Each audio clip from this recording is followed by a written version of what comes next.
अस्सलाम वालेकुम। अशफाक अहमद मरहूम एक बहुत ही दिलचस्प वाक़या सुनाया करते थे। 1960 में उन्हें एक साइकिल खरीदने का शौक़ हुआ जो कि पेट्रोल से चलती थी। उन्होंने पैसे जमा करके जर्मनी से मंगवाई, जिसकी उस ज़माने में 935 रुपए कीमत थी। ये एक बहुत मजबूत और ताकतवर साइकिल थी जो कि मोटरसाइकिल से कम ना थी। इसकी खूबी ये थी कि जब पेट्रोल ख़त्म हो जाता तो साइकिल की तरह पैडल मारकर चलाया जा सकता था। ये साइकिल उस वक्त स्टेटस सिंबल समझी जाती थी और लोग इसे मुड़ मुड़ कर देखते थे।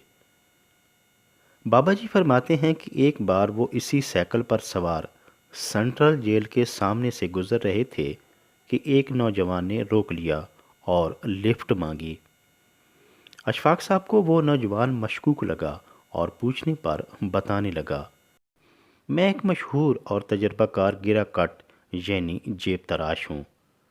चोरी के मुकदमे में 9 माह की सज़ा काट कर रिहा हुआ हूँ और अब घर जा रहा हूँ।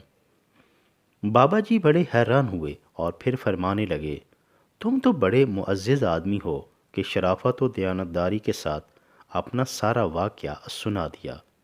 अब तो तुझे साइकिल पर बिठाकर ले जाना पड़ेगा। खैर, वो दोनों चल पड़े और उस नौजवान को घर के करीब उतारने के लिए दूसरा रास्ता इख्तियार किया और एक ऐसी सड़क पर जा चढ़े जो कि वन वे थी।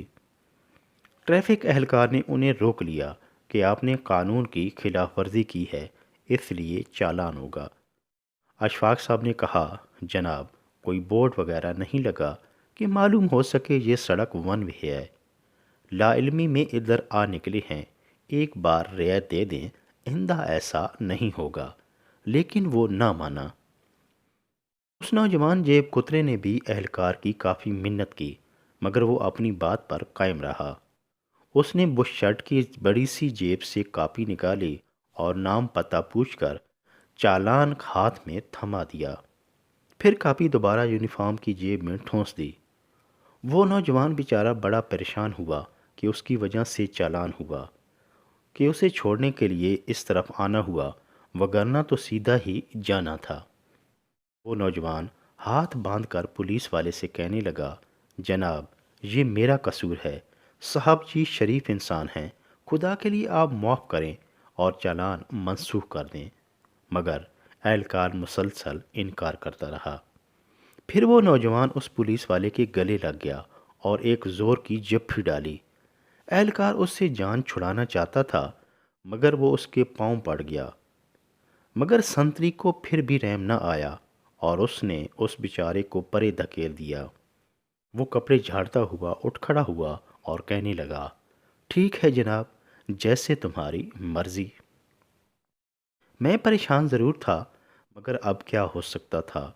साइकिल पर दोनों सवार हुए और आगे चल दिए। उसे घर के पास जा उतारा तो वो बहुत मशकूर हुआ और कहने लगा, आपने बहुत मेहनत, मोहब्बत और दीद के साथ मुझे यहाँ पहुँचाया है। मैं आपकी खिदमत में क्या नजराना पेश करूं? मैंने कहा, बरखुरदार, कोई बात नहीं, इसमें शुक्रिया की क्या बात है। जब मैं चलने लगा तो नौजवान ने एक कापी मुझे पेश कर दी। जब मैंने देखी तो ये वही कापी थी जो उस पुलिस वाले के पास थी, जिस पर वो चालान काटा करता था। जब खोलकर देखा तो इसमें बहुत से चालान थे और साथ में मेरे चालान की नकल भी मौजूद थी। मैं बहुत हैरान हुआ कि ये कापी इसके पास कैसे आ गई। मेरी हैरानगी को देखते हुए वो फिर बोला, साहब जी, ये लो, ना रहा बांस, ना बजेगी बांसुरी। अब चालान की फिक्र छोड़ दीजिए। मेरी वजह से आपको ये हजीमत उठाना पड़ी। मैंने उसकी बहुत मिन्नत की। जब वो ना माना तो अपने फ़न और तजर्बे को इस्तेमाल करते हुए चालान का मुद्दा भी गायब कर दिया। इस कापी में सारे चालान हैं। बतौर मेरी यादगार कबूल फरमाएं और अपने पास रखिएगा। असल में हुआ ये कि जब उस जवान ने उस पुलिस वाले को जप्फी डाली तो चालान की कापी को उसकी जेब से निकाल लिया। जेब तराश ने अपने कमाल फन से दिन दिहाड़े چند سیکنڈوں میں یہ کارنامہ سر انجام دیا۔ میں تو اس کی ہمت، تجربہ، فنکاری اور چالاکی دیکھ کر بہت حیران ہوا کہ ابھی تو یہ 9 ماہ جیل کاٹنے کے بعد رہا ہو کر باہر آیا ہے، اور آتے ہی ہاتھ کی صفائی اور جیب تراشی کی فنکاری دکھا دی، اور وہ بھی پولیس والے پر۔ بڑی ہمت، حوصلہ اور تجربہ ہے۔